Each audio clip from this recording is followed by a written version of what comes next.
সিলেটে গিয়েছিলেন নিজের পছন্দের প্রার্থীকে ভোট দিতে, কিন্তু ভোট দিয়ে বাড়ি ফেরা হয়নি তার।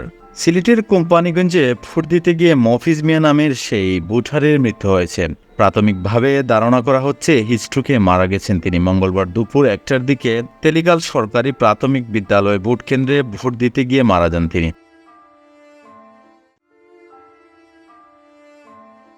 কোম্পানিগঞ্জ থানার ওসি গোলাম দস্তগীর বিষয়টি নিশ্চিত করে গণমাধ্যমকে জানান, ভোটের মাঠে লাইনে দাঁড়ানো অবস্থায় একজন অসুস্থ হয়ে পড়েন। পরে হাসপাতালে নেয়ার পথে তার মৃত্যু হয় বলে শুনেছি। মৃত মফিজ মিয়া কোম্পানিগঞ্জ উপজেলার চাতলপাড়ের বেলাজুর গ্রামের সাবেক মৃত তাজু ইসলামের ছেলে।